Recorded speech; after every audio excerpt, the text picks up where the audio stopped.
자, 우리 정부 실패를 계속 보겠습니다. 자, 이제 6번 나온 거 보자. 정치인의 단견이란 말이 나오고 있어요. 정치의 단견 자체는 이걸 이면 여기 보자. A 사업이 있고 B 사업이 있어요. 그리고 단기하고 장기 보자. A 사업은 단기적으로 커다란 여러분들 이익 편익을 가져옵니다. 근데 시간이 흘러갈수록 국가 전체의 손실을 가져와. B 사업은 처음에는 손실이 보이지만은 지나갈수록 국가 전체에 계속 편익을 가져오는 사업이 있어. 그럼 선출직 공직자들, 뭐 시장이나 도지사 이런 사람들은 자, 내년도에 총선이 있다. 그럼 이들이 여러분들 정치 공약과 관련된 사업으로 추진하는 것은 A 사업일까 B 사업일까? A 사업 이것만 보겠죠. 이것만. A 사업이지. 먼 미래는 안 보겠죠. 당장 편익이 발생했을 때 많은 시민이라든가 국민의 지지를 받을 수가 있잖아. 그럼 먼 미래 본 게 아니라 이것만 봤죠? 정치인의 단견이란 말을 쓰는 거야. 단견. 그럼 여기 보자. 선생님 보자. 그러면 장기적 사업을 상대적으로 경시하는 것을 뭐라냐? 정치인의 높은 시간적 할인율이라 그래. 알았습니까? 뭐라 한다? 정치인의 높은 시간적 할인율이라고 한다. 같은 말이에요.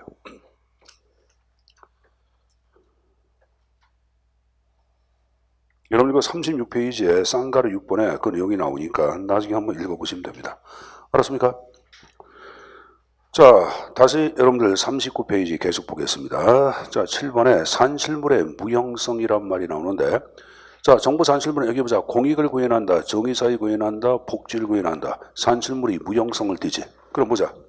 산실물이 무형성을 띠다 보니까 어디까지 공급할 것인가 최종 종결점을 알 수가 있어 없어? 종결점을 알 수가 없어요. 이걸 우린 종결 메커니즘의 길이라 그래요. 거기 나와 있나? 9번에. 같은 말이에요. 그러니까 여러분들 뭐냐, 효과를 고려하지 않고 계속 여러분들 그럼 예산이 투입이 돼야 한다. 되는 거예요, 여러분들. 왜? 어디까지 산출해야 할지 종결점을 알 수가 없다? 그러니까 효과는 고려하지 않고 계속 여러분 예산이 투입이 돼. 이걸 뭐라 하냐? 비용의 체증화라고 얘기해. 계속 투입해야 되는 거야. 그래서 여기 이제 산출물의 무형성, 여러분 종결 메커니즘의 결이요, 비용의 체증화, 몽땅 다 같은 말들이다라고 생각하시면 됩니다.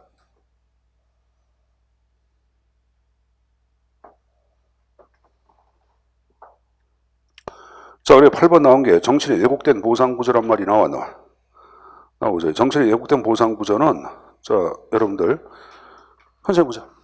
듣기만 하세요. 선출직 권력들은 여러분들 어떤 사회 문제가 발생하잖아. 그 실업 문제가 발생했다.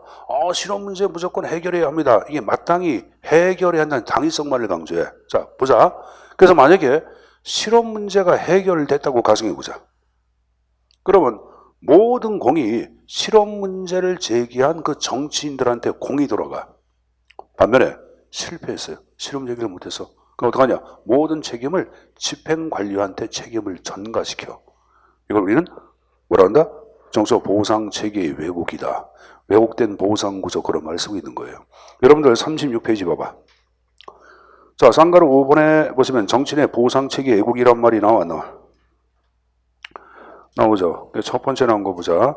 정치인이나 관료들이 경제 사회 문제에 대한 효율적이고 합리적인 접근과 해결책을 차분히 검토하기보다 그 문제의 해악만을 강조하고 문제의 당위성을 강조함으로써 무슨 보상 때문에, 보상 맨 밑에 각조 여러분 16의 내용이 쭉 나와. 지금 얘기한 게 그대로 나와 있을 거예요. 그러니까 이따라도 한번 읽어보세요, 여러분들. 알았습니까? 어려운 거 아니니까 한번 읽고 그 개념을 이해해 주시면 됩니다. 다시 원위치. 자, 그리고 이제 마지막 10번에 나온 게 X의 비효율성이란 말이 나왔죠. 자, X의 비효율성 자체는 여기 보자. 우리가 이제 경제학에서 파악하고 있는 여러분들 효율과 비효율은 보통 자원 배분의 효율과 비효율을 얘기하는데, 이 자원 배분의 효율과 비효율은 투입하고 비용하고 산출이야. 그러니까 우리가 이제 지금 얘기한 투입 비용을 극사시키고 산출 매출을 극대화시키면은 우리가 파악하고 있는 효율성이 구현됐다고 얘기합니다. 알았습니까? 근데 자원 배분의 효율, 비효율 말고 또 다른 게 있어요. X가 들어가는 또 다른 효율과 비효율이 있어요. 자원 배분의 효율과 비효율 말고 또 다른, 이때 X는 또 다른 어나더리야. 효율과 비효율이 있다. 그걸 제시한 인물이 라이벤스타인이야. 최소의 비용이라든가 최대의 산출 말고 또 다른 비율이 있다. 또 다른 효율이 있다. 자, 우리가 또 다른 비율을 배운 거니까 이 또 다른 비율은 여기 보자. 자원 배분의 비율 말고 행정 운영에 있어서 특수한 요인 때문에 발생하는 또 다른 비율로 파악하는데 그걸 보통 두 가지 형태를 얘기해. 하나는 뭐냐? 자, 이거 보자. 정부가 공급하는 제한은 물어보자. 독점성 성격을 띄어 안 띄어? 독점적 성격을 띄다 보니까 경쟁력이 있어 없어? 경쟁력이 없다 보니까 각종 여러분 여기에 근거해 비효율이 등장해 안 해? 하죠. 이게 X의 비율이야. 자, 또 하나 얘기해보자. 공무원 자체가 투철한 사명감이라든가 공직윤리가 부재해가지고 여러분들 도덕적 해이도 야기하고 여러분들 업무 태만도 막 가져와. 이것도 비효율이 들어가 안 들어가? 들어가죠. 이것도 X의 비율이야. 자, 그래서 이 형태는 30 여러분들 4페이지. 자, 맨 위에 라이벤스타인의 X의 비효율성이란 말이 나와 있을 거예요. 맨 위에. 행정조직은 행정관리상의 특수한 요인. 가로 안에 독점성 나왔어? 나왔죠. 독점성 나왔습니다. 우리가 여러분들 행정에서 파악하고 있는 비효율을 얘기할 때는 독점이란 말이 나와야 합니다. 36페이지 맨 위에.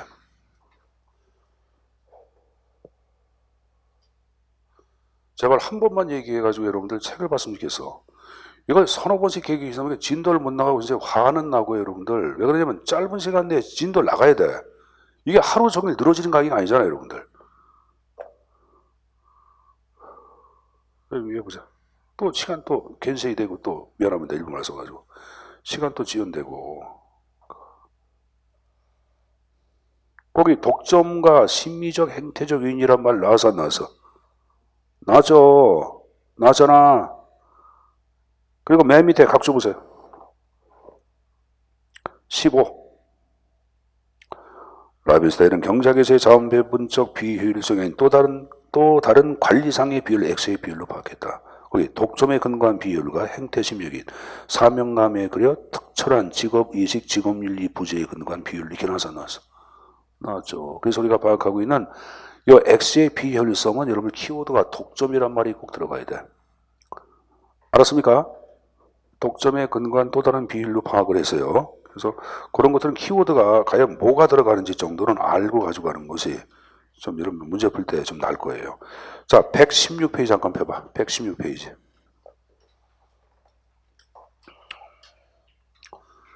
자, 작년도 교행 구급 문제, 교육행정직이죠. 자, 문제 2번 나온 거 보자. 정부의 재원화 서비스 자체 재원 자체가 밑줄, 독점적 특성 밑줄. 경쟁체로 형성된 가격까지 낮추려는 경쟁 압박을 받지 않기 때문에 나타난다. 이런 말 나서 안 나서? 나죠. 독점성에 근거한 비율 얘기 아니야. 경쟁력이 없다 보니까 여러분들 도덕적 해이를 가져 안 가져와. 이것은 비율을 발생한다. 몇 번이야? 1번 X의 비율이에요, 여러분들. 그러니까 시험 문제는 박스가 주어지고 용어를 묻는 문제도 가끔 나와요, 여러분들. 그러니까 그거 좀 숙제해서 가져가라고 말씀드리는 거예요.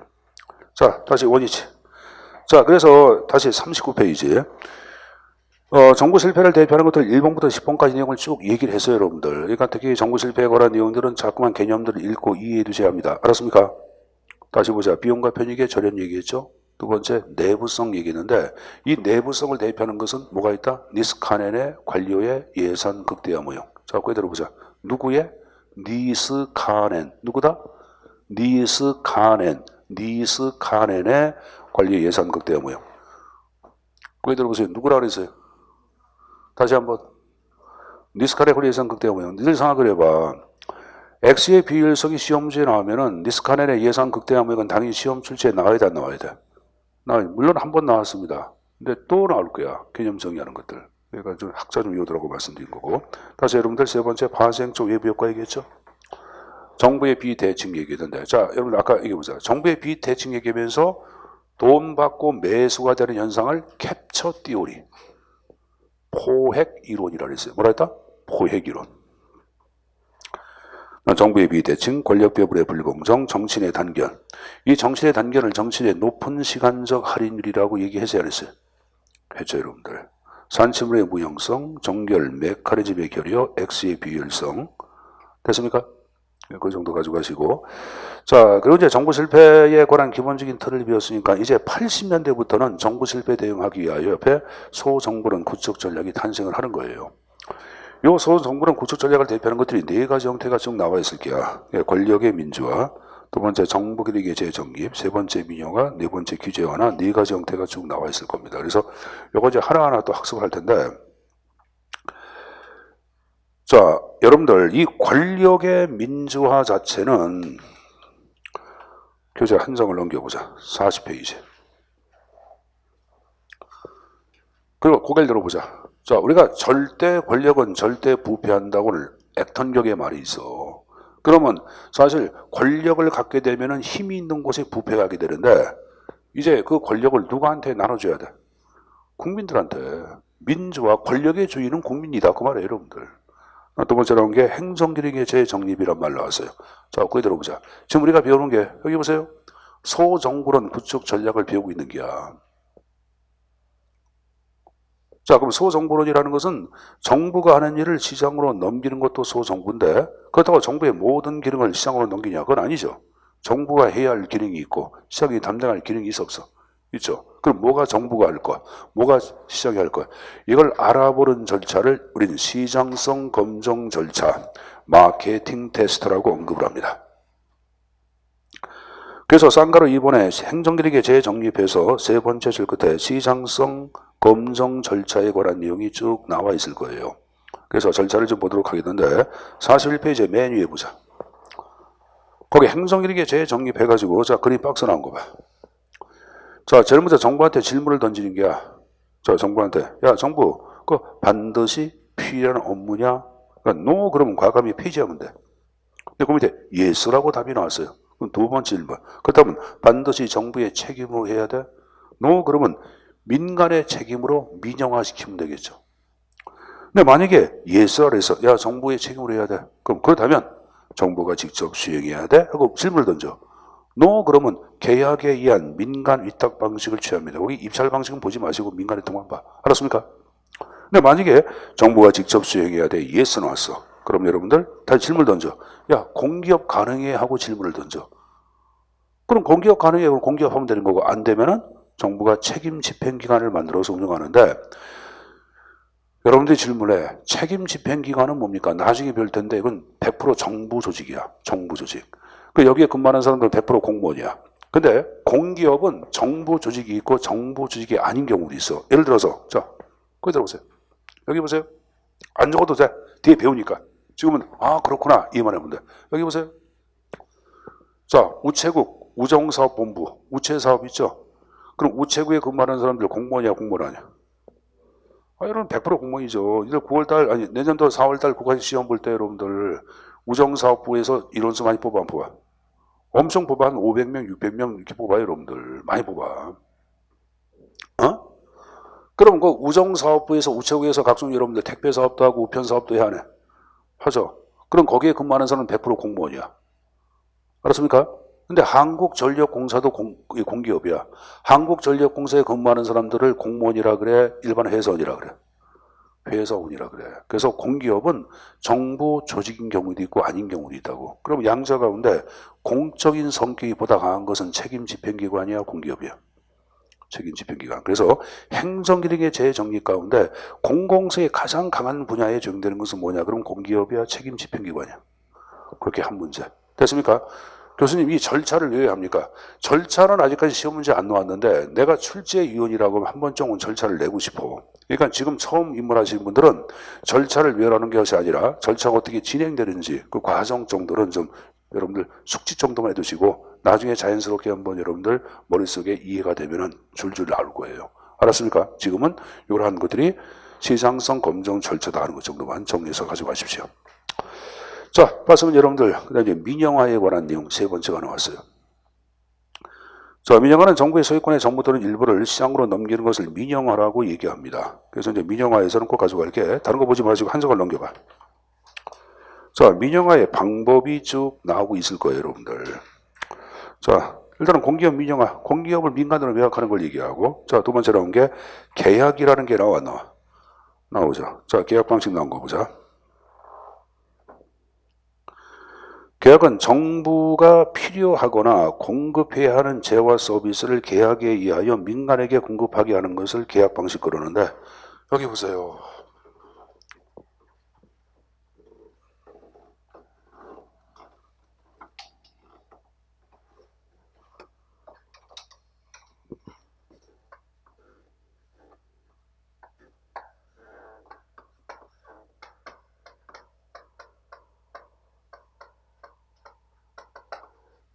적지 마. 적지 마시고 봐. 지금은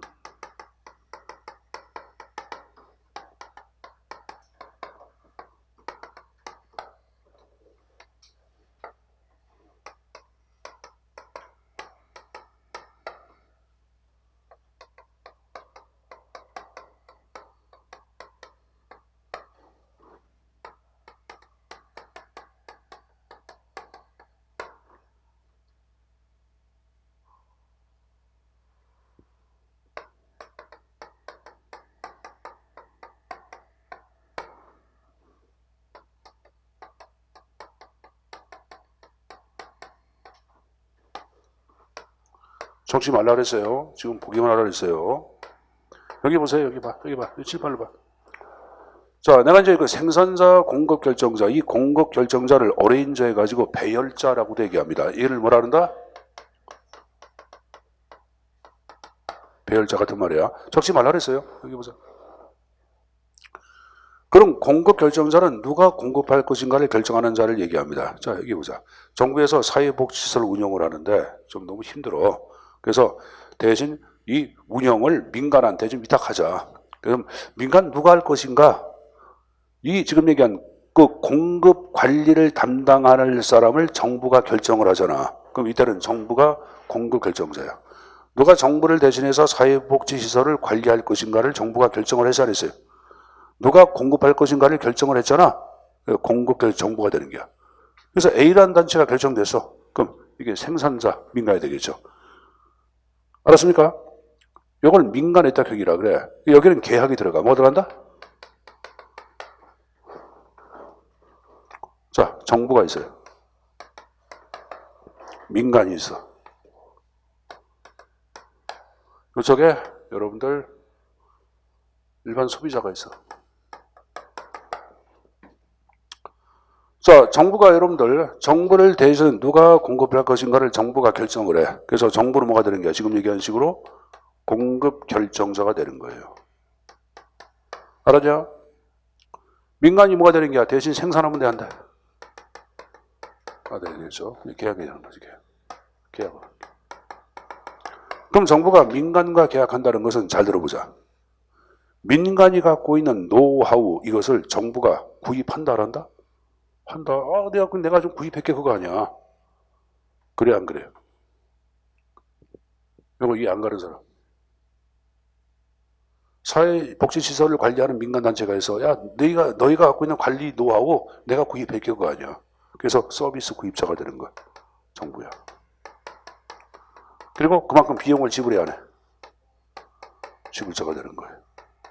그리고 민간한테 생산해서 공급을 하겠죠. 소비자한테. 이게 지금 얘기한 바로보다 계약 방식을 얘기하는 거예요.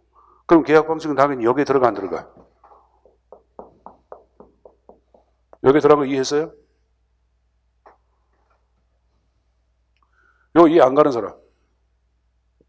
이해 안 가고 간죠? 자, 근데 우리나라 같은 경우에는 여러분들 그렇다고 모든 방식을 지금 얘기한 식으로 민간 위탁 방식으로 할 수는 없어요. 그래서 아예 디귿번 나온 거 봐. 정부 조직법에서 아예 다음과 같이 이러한 분야에 대해서 민간 위탁하라고 명시해 놓고 있는데 45페이지. 매년 시마노트에 민간 위탁이란 말이 나왔을 게야. 계약 공급. 그리고 3번에 법적 근거 나온 거 봐.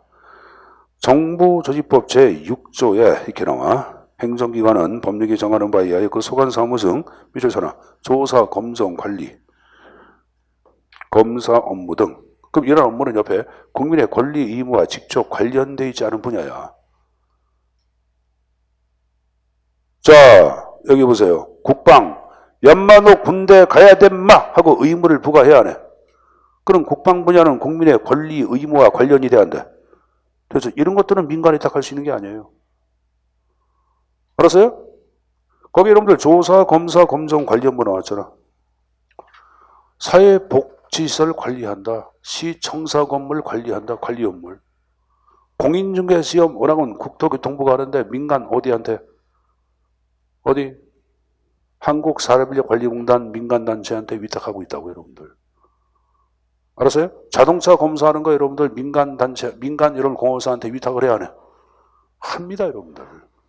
그래서 그게 민간 위탁 분야가 어디가 되는지 그 별표에서 하나 가지고 갈 거야. 됐죠? 됐습니다. 자, 그리고 이제 오른쪽에 보조금 방식이 나오죠. 자, 보조금은 옆에 보자. 43페이지. 43페이지. 자, 정부가 보조금을 주어 민간에서 공공 부분의 기능을 시행할 수 있게끔 하는 걸 얘기해요. 그래서 어떤 분야인가 거기 보자. 서비스 요건을 구성해 명시하게 골라가나 소비가 장려될 분야 인적 서비스 분야에서 많이 활용된다. 그런 말 나오죠. 여러분들 사립학교나 타가시설 같은 경우에는 여러분들 소비가 장려될 분야고 인적 서비스 분야와 관련돼 있어 안 돼 있어? 그렇죠. 이러한 분야에 대해서 보조금 방식을 굉장히 많이 활용을 합니다. 선생님 보자. 그럼 정부가 어디한테 어디 민간기관한테 보조금을 줄 것인가를 정부가 결정을 해야 하네. 공급 결정자가 되는 거예요. 민간이 생산자가 되는 거고. 그럼 보조금 방식도 뭐에 들어가? 여기서는 민간 위탁 방식이 들어가는 거예요.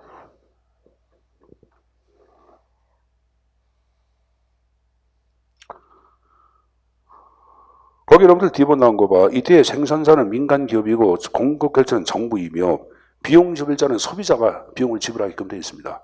사립학교 여러분들 다니면 여러분들 학부모야. 그럼 여러분들 등록금 누가 내? 여러분이 내잖아요, 여러분들. 근데 정부는 여러분들 이 사립학교에 교원 인건비에 여러분들 50%에서 80% 정도 보조해줘. 알았습니까? 보조금 방식이에요. 사립학교에서 기숙사 건립한다 그러면 땅에다가 기숙사 건립할 때 공에 따라서 건물 자체를 정부에서 보조금에 의해서 건물을 증수시켜주기도 해요, 여러분들. 하여간 지금 보조금 방식이에요. 자, 그 다음에 면허 허가 별표해 두세요. 프랜차이즈라 그러는데. 자, 그 A번 중요합니다. 일정한 구역 내에서 특권을 부여받은 민간 조직이 서비스를 생산, 공급하게 하는 법. 이렇게 나왔어요. 이건 여러분들 일정한 구역에 특권을 부여받은 민간 조직이야. 자, 여러분들 여기 보자. 한번 보세요. 유선 TV 같은 경우에 여러분들 인천시 같은 경우에 인천 유선 TV 방송공사 하나야 두 개야? 하나밖에 없어요. 유선 TV 방송공사는. 그러니까 유선 TV 방송공사 하나밖에 없어요. 일정한 구역 내에서 특권을 부여받은 조직이. 그러면 유선 TV는 워낙은 정보통신부에서 과거에 관장했던 여러분들 분야야. 그러면 정부가 정부를 대신해서 누가 공급할 것인가를 결정을 한 게 안 한 게? 한 거죠. 그래서 생산을 해야 하네. 하죠. 그럼 마찬가지야. 공급 결정자 정부고 생산자 누가 되는 게? 인가. 그래서 지금 프랜차이즈, 면허 허가 들어가는 거예요. 우리 앞에서 요금제 배워서 안 배웠어? 요금제 민영화 부분으로 많이 쓰는 게 면허 허가 방식이에요. 여기 유선TV, 전기가스, 통신, 자연독점의 전기가 요금제 아니야. 그래서 많이 사용되는 것이 바로 면허 방식이라고 생각하시면 됩니다. 됐습니까? 됐죠? 자, 거기까지. 자, 이제 구매권 방식 봐. 구매권, 그걸 전표라고도 얘기하는데, 보조금 수취권, 그 영어로 여기 바우처라고 그래, 바우처. 바우처는, 자, 이거야. 여기 보세요. 자, 여기 보세요.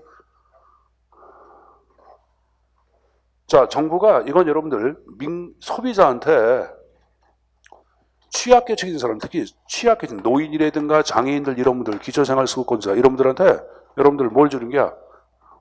지금 얘기하는 식으로 바우처, 구매권을 주는 게야. 식품 구매권, 학교 등록권, 이런 구매권을 주는 게야. 버스 여러분들 탈 수 있는 버스 이용권 주는 거예요. 식권 나눠주는 거예요. 그러면 소비자가 얘기해보자. 선생님이 쌀 구매권을 받았어. 예를 들어서 여러분들, 선생님, 기초생활 수급거지라고 가정해보자. 그러면 쌀가게가 있어 없어? 쌀가게 있을 거냐 시장에? 여러 개가 있을 거 아니야? 그 가운데 하나를 선택을 하는 게야. 그러면 이 소비자가 뭐가 되냐? 여러 개의 공급자 가운데 하나를 얘가 결정을 한 게 안 한 게야. 한 거죠. 그래서 공급 결정자가 되는 게야. 그리고 뭘 줘? 받은 구매권을 주는 게야. 그럼 이 민간 기업, 이 쌀가게가 바로 뭐가 되는 게야? 이제 생산자가 자고 공급을 해야 해. 공급을 하는 거죠, 여러분들. 그러면 이 구매권을 받은 쌀가게는 정부한테 구매권에 해당되는 금액을 청구를 해야 해. 그럼 정부는 비용을 지불해야 해. 비용 지불자가 되겠지. 이게 구매권 방식이야. 제가 칠판에 그린 거. 이해했어요? 자, 보자. 정부가 여러분들 취약계층한테 뭘 줬어? 구매권, 바우처를 줬다. 그럼 이 소비자 자체를 얘기할 때는 쌀가게 가운데 하나를 선택을 했다 안 했다? 그래서 이때 소비자가 뭐 된다? 공급 결정자. 얘한테 구매권을 주고 그럼 이 사람은 여러분들 생산자가 되고 얘한테 공급하고 구매권을 받고 구매권에 해당되는 금액을 정부한테 청구하면 정부는 비용 지불자가 된다 안 된다? 된다. 됐어요? 그럼 물어보자. 소비자는 정부야 민간이야? 민간. 저게 쌀가게도 민간이야 민간이 아니야? 민간. 그러면 지금 구매권 방식은 공급 결정자도 민간이고 생산자도 민간이죠. 그럼 여기 뭐가 들어가요? 바우처가 들어가는 거야. 자, 칠판에 뭐가 들어갔다? 바우처도 들어갔다고 얘기했을 거예요. 바우처도. 됐죠? 중요해. 중요해. 한 장 넘겨보자. 선생님 보세요. 선생님 보자. 민영화는 정부가 운영할 건데 민간은 넘기는 거니까 정부는 그만큼 비용 절감을 가져와 안 가져와. 민영화의 최고의 장점 그래서 효율성 제고예요. 뭐의 제고? 효율성 제고. 민영화의 최고의 장점이야. 자, 선생님 보세요. 적지 마시고 나를 보세요. 자, 머리로 이해하자고. 머리로 이해. 지금 우리가 이해하는 게야. 브룸이 파악한 인간의 인지발달 단계를 얘기할 때 이해나 지식은 저차원이야. 그럼 이갖고 문제를 풀 때는 고차원적 사고를 이해하거든. 지금은 저차원이니까 적지 않아도 된다는 얘기야. 자, 얘기해 보세요. 이해.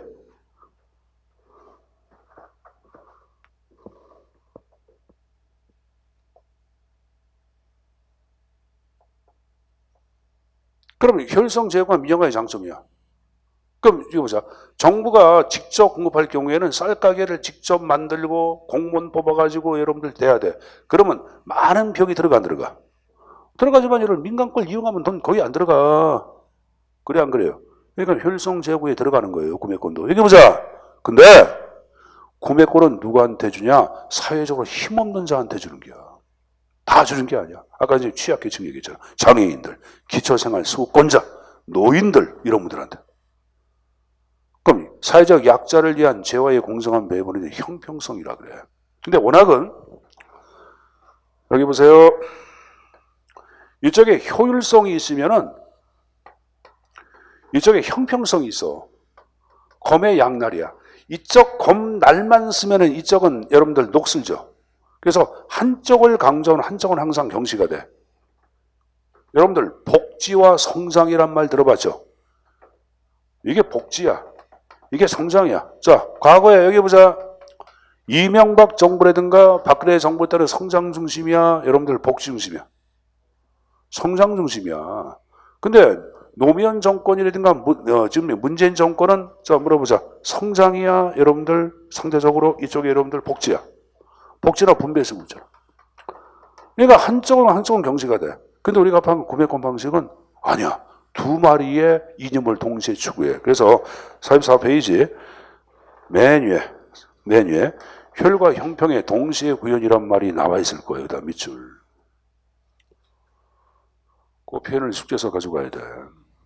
그리고 여러분들 없는 자를 위한 재화의 공정한 배분 자체에 관련 정책을 재배분 정책이라 그래요. 그래서 빈곤층을 위한 재배분적 수단, 성교 이런 말 나오죠. 그때 구매권도 문제점이 있는데 현재 보자. 현재 쌀 구매권을 받아서 30만 원짜리. 그럼 30만 원짜리 쌀 구매를 해서 먹어야 되는데 나의 주식은 쌀이 아니야. 진정한 주님을 모셔. 요거야. 요거 주님 모시러 간다고. 그럼 나는 여러분들 쌀 구매권 필요치 않아. 필요하지 않죠. 그 쌀 구매권 30만 원 구매권을 암시장 가가지고 할인해서 팔어. 24만 원에 현금으로 바꾸는 거야. 그리고 24만 원어치 주님을 모셔야 모시는 거죠. 이걸 여러분들 암시장으로 여러분들 에서 노출될 위험성도 있다 없다? 있다. 여기 보시면 그 말이야. 서로 타용도로 노출될 단점도 내포되어 있다. 그런 말 나왔어 안 나왔어? 나왔죠 여러분들. 됐습니까? 자, 그 다음 여러분들 그 밑에 공동생산 나왔죠? 공동생산은 쉽게 자원봉사야. 자원봉사. 거기 여러분들 나온 거 보시면 자원경찰, 자원소방관, 자원청소년 쭉 나왔어 안 나왔어? 나왔죠. 그럼 여기 보자. 선생님 보세요. 자원봉사를 얘기할 땐 여러분 스스로 내가 할까 말까 스스로 결정을 해야 하네. 하는 거예요. 공급 결정자가 바로 누가 되는 게야? 민간이고. 그리고 내가 바로 여러분들 자원봉사 해야 하네. 생산자도 내가 하겠죠. 그러면 자원봉사는 뭐에 들어가? 들어가는 거예요. 그래서 공동생산, 공생산, 민간공급이요. 어? 자, 현재 보세요. 내가 노인들을 위한 여러분들 자원봉사를 한다고 가정해보자. 그럼 여러분들, 자, 여기 보자. 수혜자는 누구야? 너희죠. 자원봉사 담당하는 공급자는 나지, 여러분들. 자, 근데 선생님이 아파트 여러분들 뭐라냐? 자율 방범대를 내가 만들었어. 그리고 자체 순찰을 내. 자, 그럼 공급자 주민이야, 주민 아니야? 주민. 수혜자 주민이야, 주민 아니야? 주민. 이걸 우리 뭐라 하냐? 자조활동이라 그래요. 자조활동 자체를 얘기할 때는 스스로 이웃끼리 서비스 생산, 소비하는 작업자죠. 그래서 거기 수혜자, 공급자가 동일 집단에 속한다 이렇게 나오지만 좀 이따 공동생산 자원봉사는 수혜자와 공급자가 다른 집단에 속하지. 노인을 위한 자원봉사가 노인은 수혜자가 되는 거고 나는 여러분들 공급자가 되는 거고. 이해했어요? 그러니까 여기다 자주활동 들어가 안 들어가? 좀 들어가는 거예요. 알았냐? 내가 이렇게 적어놨는데 이거 현실 보세요. 여기 보자. 자, 우리 다음번에 얘기할 게 있었는데 42페이지 보시면은 자, 거기 첨삭된 정부 계약이라는 게 나왔고 3번에 민간 투자 유치 방식이라는 게 나와. BTL 방식, BOT, BO 쭉 나왔죠? 자, 이 두 개만 체킹해보자. BTL과 BO 두 가지만 체킹. 자, BTL 자체를 얘기할 때는 빌드, 민자로, 민간의 자본으로 건설합니다. 건설되고 난 다음에 여러분들 바로 소유권이 정부로 귀속이 돼. 그리고 여기 보자. 현실 보자. 자, 그리고 여기 보세요. 운영은 정부가 합니다. 그리고 민간은 뭐냐 하면은 임대사업자가 돼. 그러니까 비록 여러분들 소유권은 정부로 귀속됐지만은 민자로 건설했으니까 민간은 여러분들 민자 건설 투자한 것은 빼야지 안 빼야 돼? 빼야 되겠죠. 그럼 어떡하냐? 정부한테 임대자가 돼가지고 임대료를 받아가지고 회수하는 거예요. 이해했어요?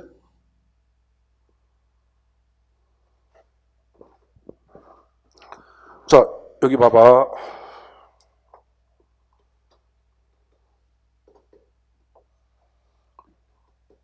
자, 선생님 보자, 여러분들. 예를 들어서 임대주택 건설한다고 가져보자. 그래서 현대건설에서 여러분들 지금 이게 임대형 민자사업 BTL 방식을 그러면 현대건설에서 현대건설 자본 갖고 여러분들 임대주택을 건설해. 건설이 다 끝났어. 그러면 소유권이 정부한테 가. 두 번째, 운영은 누가 하냐? 정부가 그러면 이 임대 아파트를 직접 운영을 해. 자, 그러면 현대는 병신입니까? 바보입니까? 만약에 여러분들, 아까 건설하는 데 들어가는 게 여러분들, 예를 들어서 1,000억 들어가서 1,000억은 빼야지 안 빼야 돼? 어떡하냐? 정부한테 요 건물을 일정 기간 동안 임대한 거로 또 인정을 해. 임대한 거. 그래서 임대료 받아가지고 1,000억 자체를 회수해. 이게 임대형 민자 사업이라 불리는 BTL 방식이에요. 그래서 거기 여러분들 네 번째 정부에 임대하고 정부가 운영한다 그런 말 나와. 그리고 임대료로 투자비 회수란 말 나와서 안 나왔어? 나왔죠. 근데 이러한 지금 얘기한 BTL 방식을 얘기할 때는 거기 두 번째 줄 밑줄 비수익적 사업에서 많이 활용됩니다. 어디에서? 비수익적 사업에서 많이 활용이 돼. 비수익적 사업에서.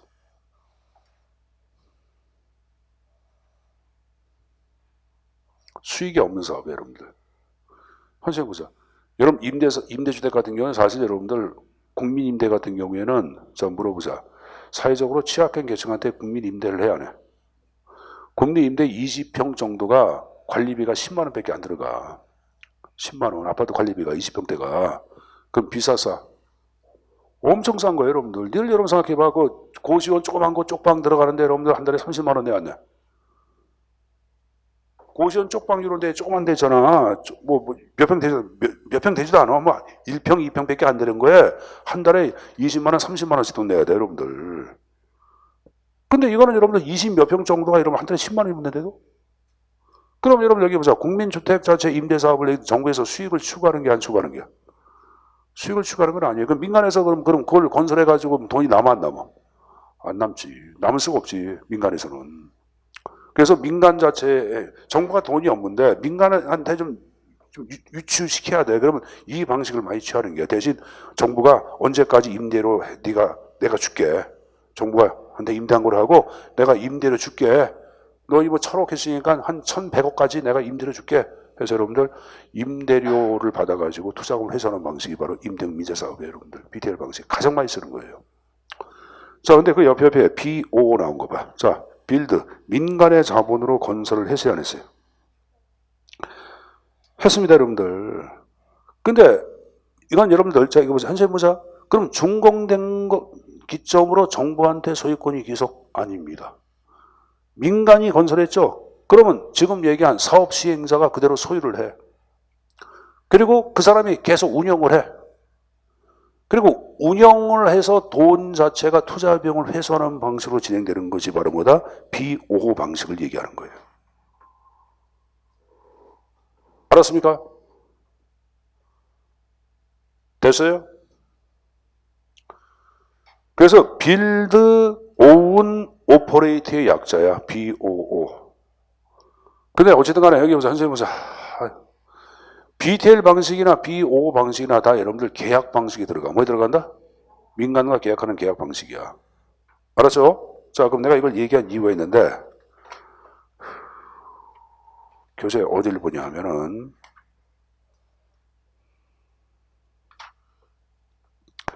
115페이지 펴봐. 115페이지. 자, 115페이지 하단에 정부 서비스, 공공 서비스의 공급 이용에서 박스가 나왔어, 안 나왔어? 박스가 나왔죠, 여러분들. 그 칠판에 정리한 내용이 그대로 나와 있을 거예요. 거기 여러분들 거기 1번, 2번 나온 거 있죠? 이게 바로 뭐예요? 정부 공급형이야. 1번, 2번이. 그리고 대각선에 구매권, 시장, 자기 생산, 자원봉사 나온 거 있죠? 그 자기 생산이 자조 활동이야. 이게 바로 뭐가 되는 게야? 민간 공급형에 들어가는 거예요. 알았어요? 그 다음에 옆에 민간 거기 계약 거기 독점 허가 보조금 이거 쭉 나온 거 있죠. 민자유치 이거 뭐가 되는 거야? 이거는 민간 위탁형. 이거 약간 뭐 그림 순서 막힌 거예요, 여러분들. 같은 말이에요, 여러분들. 위치가 바뀌어서 그래, 위치가. 요거하고 여기가 위치가 바뀌어서 그래. 이 그림이랑 똑같은 거예요. 그러면 이쪽에 정부 판매 나온 거 있죠. 그걸 정부 위탁형이라고 얘기하는 거예요.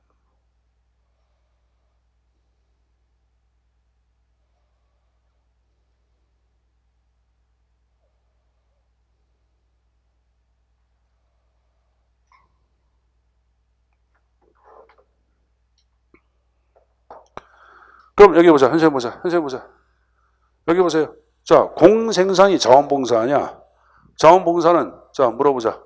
공급 결정자가 어디야? 민간이고 생산자가 민간이죠. 그럼 거기 1번에 4번 나온 거 봐. 그때 자원봉사는 민간이 결정한 정부가 공급 아니죠? 공급은 누가? 정부가 결정하고 민간이 결정하고 민간이 공급하는 형태죠. 그럼 4번 5가 돼 X가 돼.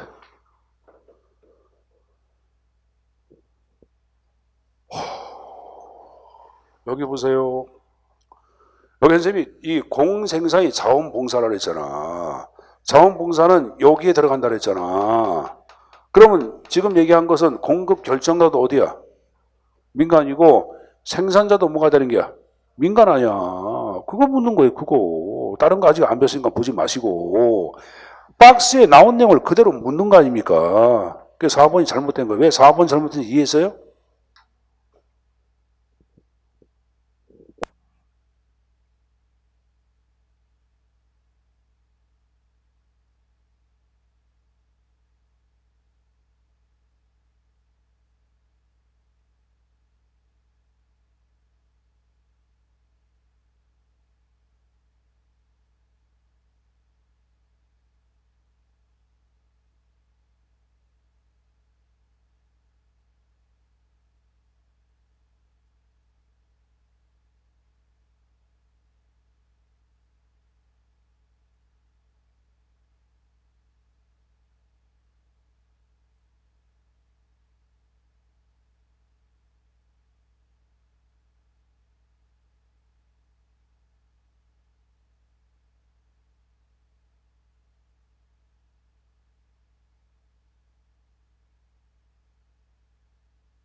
됐죠? 다시 원위치. 아, 선생님 행정학 진짜 어려워요. 오늘까지만 어려워. 다음 주부터는 쉬워져. 자, 그래서 일단 여러분들 소정부론 구축 전략에서 얘기한 민영화 방식에 관한 내용들 쭉 얘기했는데, 자, 그러면 44페이지 보자. 민영화에 정리할 것. 자, 민영화의 장점은 아까 잠깐 얘기했죠. 효율성 제고라고 얘기해서 했어요. 그래서 그 A볼에 기업볼의 효율성 제고 나온 거야. 근데 민영화의 문제점은 꼭 가져갈 게 아까 형평성 경시한다란다. 형평성 경시란 말 세 번째 나와서 안 나와서 기업볼에 나왔지? 자, 그대로 보자. 생각해보세요. 정부가 하는 일을 민간으로 넘긴 거 아니야. 그럼 정부의 책임을 민간의 책임으로 전가할 위험성도 있어 없어? 있죠. 그래서 책임 전가란 말 나온 거예요. 그래서 문제점은 꼭 두 가지를 숙지해서 가져가야 돼. 두 가지 형태는 꼭 숙지해서 가져갈 필요가 있습니다. 민영화의 장점은 효율성 제고, 문제점 두 가지 얘기해라. 책임 전가, 또 하나 형평성 경시. 이렇게 좀 정리해서 가져가십시오.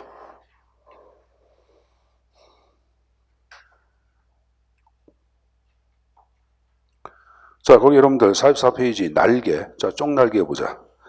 계약의 경우 정부가 서비스 공급자한테 비용 지불했죠. 근데 바우처는 정부가 서비스 소비자들한테 뭘 지급해? 이용권. 바우처가 이용권 아니야. 이거 5가 되는 거예요, 여러분들. 지문 그렇게 좀 정리해서 가져가시고. 선생님 보세요. 자, 선생님 보세요. 아까 배운 거야. 내가 민간 위탁을 얘기할 때는 조사, 검사, 검정, 관리 업무 등 이쪽 분야는 국민의 권리 의무와 직접 관련성이 있다 없다? 없는 분야라 그랬지. 또 까먹었어, 표정 보니까. 45페이지. 45페이지. 심화 노트에 3번에 법적 근거 봐봐. 법정 다시 읽어봐, 속으로.